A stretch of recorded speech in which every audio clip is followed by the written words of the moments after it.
নমস্কার, আমি মহাদেব মণ্ডল, যোগা টিচার। 24 বছর ধরে এই প্রফেশনে আছি, কিন্তু কোনো কারণেই হোক আমার 100 কেজি ওজন হয়ে গেছিলো বা বাইক রাইডিং বেশি করতাম, খাওয়া দাওয়া যাই করে হোক নিজে এক্সারসাইজ চর্চা করতাম না।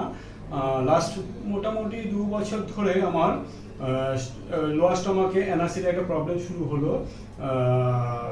টয়লেটে যাওয়ার সময় কিছু জ্বালা ব্যথা করতো, আর দিনের পর দিন আমি দেখলাম যে মলদারটা আরও সরু হয়ে গেল। এনআরসি এরিয়াটা সরু হয়ে যাওয়ার পর আমার ল্যাট্রিন করতে খুবই অসুবিধা হতো। মাঝখানে কিছুদিনের জন্য একটু কম হয়েছিল। আমি অনেক হোমিওপ্যাথি আয়ুর্বেদিক দেখিয়েছি, তা তো অনেক আমার অ্যাসুরেন্স দিল যে না আপনার ঠিক হয়ে যাবে সেই করে। তা আলটিমেট দেখলাম লাস্ট এই 3 মাস আগে মানে আমার প্রায় প্রাণ যায়। মানে একটা মুহূর্ত আমার ওয়েট করতে পারছিলাম না, এতটাই কষ্ট। আমি যখন ল্যাট্রিনে যেতাম, স্টুল যখন পাস হতো, তা যাই হোক আমার প্রায় পাঁচিলের পিঠ থেকে যাওয়ার মতো হয়ে গেছিলো। কোনো উপায় ছিল না যে জীবনে বাঁচবো, আর এইভাবেই কি সারা জীবন চলবে। তারপর কি মনে হলো, আমি ইন্টারনেট দেখে ডক্টর আজহার আলম, যে নাকি আমার কাছে ভগবান তুল্য আছেন, হ্যাঁ, ওনার আমি একটা অ্যাপয়েন্টমেন্ট নিলাম। সেম ডেতেই আমি আরজি স্টোর আমাদের ঢাকুরিয়া, যেটা কলকাতা, এখানে দেখানো হলো।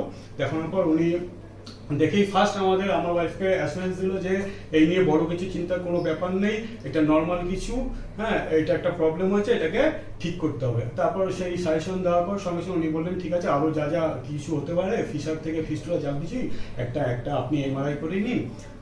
সেই অনুযায়ী আমরা পরের দিনই এমআরআই করিয়ে নিলাম। ঠিক আছে, এমআরআই করার পর একদিন পর রিপোর্ট পাওয়াতে 2 দিন পর ডক্টর আজহার আলমকে যখন দেখালাম, উনি বললো ঠিক আছে, কবে কি অপারেশন করবেন।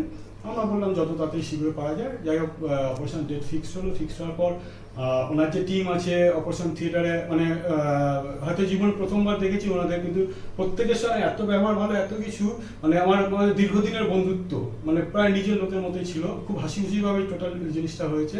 আর সবচেয়ে বড় কথা, ডক্টর আজহার আলমের যে ওনার যে বিহেভিয়ার, কথাবার্তা, আর এতটাই কনফিডেন্স দেয়, যেটা মানে আমি রোগ মানে অপারেশন না করেই সেরে গেছি। মানে আমি তো অনেক লোকের কাছে গেছি, অনেক স্টুডেন্ট আমার, মানে ইন্ডিয়া বলুন বা কলকাতার নাম করা বলুন, এরকম স্টুডেন্ট আছে। অত বছর ধরে যাওয়াতে মানে এই ডক্টরের কাছে একবার দুবার যে দেখা হতে এত সুন্দর আমার ভরসা দিয়েছেন, আর সত্যি উনি যেরকম কথা দিয়েছেন সেরকম কাজও হয়েছে। আজ 1 মাসের মধ্যে আমি ওনার কাছে এসেছি, যেখানে আমি মানে 2 পা হেঁটে যাওয়ার ক্ষমতা ছিল না। আমি আজকে বাইক চালিয়ে এসেছি, ওয়াইফকে নিয়ে এসেছি, নিজের কাজ কমপ্লিট করে, যোগা ক্লাস কমপ্লিট করে এসেছি। আসার পর ওনাকে দেখালাম, উনি একটু আগে দেখে চলে গেলেন। উনিও খুশি হয়েছে, আমিও ওনার কথায় খুব খুশি হয়েছি যে আমি এখন 98% ঠিক হয়ে গেছি। আর উনি নর্মাল খাওয়া দাওয়া যেরকম যা বলুন সব কিছু নর্মাল লাইফের মধ্যে লিড করতে বলেছে। আর ওনার যে অ্যাসিস্ট্যান্ট আছেন, মিস্টার দয়ানিধি যিনি আছেন, ওনারও বিহেভিয়ার খুবই ভালো। সবসময় যখনই ফোন করি, সঙ্গে সঙ্গে উনি যেই অবস্থায় থাকুক আমাদের সাজেশন দেয় কী করবো না করবো।